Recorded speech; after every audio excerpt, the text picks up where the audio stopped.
Mysore മംഗളൂര് ബംഗളൂര്. Hello. നല്ല ബാംഗ്ലൂരിൽ എന്ത് വിശേഷം? നല്ല വിശേഷം. കൊറേ ആയി പോയിട്ട്. ഈ ഷൂട്ട്സ് ഒക്കെ ആയിട്ട് ഒരു മാസമായി. ഇത് സഭാഷാണല്ലോ. അതെ തുമ്പ ചെന്നാഗിതി. ഒരു കാര്യം പറയട്ടെ, അമ്മയുടെയാ. ചേച്ചി എങ്ങനെ സൂക്ഷിച്ചു വെക്കുന്നല്ലേ? പണ്ടത്തെ ഉടുപ്പല്ലേ? അമ്മയ്ക്ക് എത്ര വയസ്സുള്ളപ്പോഴാ? അല്ല, ഇത് കുറച്ചായി വാങ്ങിയിട്ട്. ഭയങ്കര ചെറുപ്പത്തിലായിരുന്നു. ചെറുപ്പത്തിലല്ല, അന്ന് അത്ര പഴയതല്ല. അല്ല അല്ല. ഇപ്പൊ അമ്മയുടെ അത്ര ഹൈറ്റ് ആയോ? ഇല്ല ഇല്ല, അമ്മ ഭയങ്കര ടോളാ. അവിടെ വരെ എത്തിയിട്ടില്ല. പിന്നെ എങ്ങനെ ഈ ഡ്രസ് പാകായി? അത് കുറച്ച് ആൾട്രേഷൻ ഒക്കെ ചെയ്തു. അങ്ങനെയാണ്. കൊള്ളാം, എന്തായാലും നല്ല കോമ്പിനേഷൻ. Thank you. പിന്നെ ഏത് പാട്ടാണ് സെറ്റ്? എന്തേ മുല്ലേ പൂക്കാത്തു. ആഹാ, എന്തേ പൂക്കാത്തു? But why? അതെനിക്കറിയില്ല. സോറി, അത് ഉഗ്രം പാട്ടാണ് അല്ലേ? ഉഗ്രം പാട്ടാ, നല്ല മെലഡിയാണ്. ഡീറ്റെയിൽസ് അറിയോ ശ്രീകുട്ടിക്ക്? Year 1998, movie Panchaloham. Music composer Raveendran sir, lyrics Gireesh Puthenchery sir, singers Yesudas sir and ചിത്രാമ്മ. All the best. Thank you. Thank you. സെറ്റാണ്.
Thank you.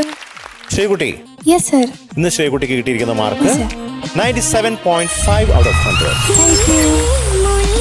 ശ്രീകുട്ടാ, നമ്മൾ അടുത്ത റൗണ്ടിലേക്ക് വന്നിരിക്കുകയാണ്. അപ്പൊ മുന്നത്തെ പേര് കുറച്ചുകൂടെ ഹാർഡായിട്ട് നമ്മൾ പ്രിപ്പയർ ചെയ്യണം എന്ന് തോന്നുന്നു, അല്ലേ? പരിശ്രമിക്കണം പാട്ടിന് കുറച്ചും കൂടെ. വേണ്ടിയിട്ട്. അതെ. Yes. അപ്പൊ ഓൾ ദ വെരി ബെസ്റ്റ് കേട്ടോ. Thank you. Bye. Bye. Tata.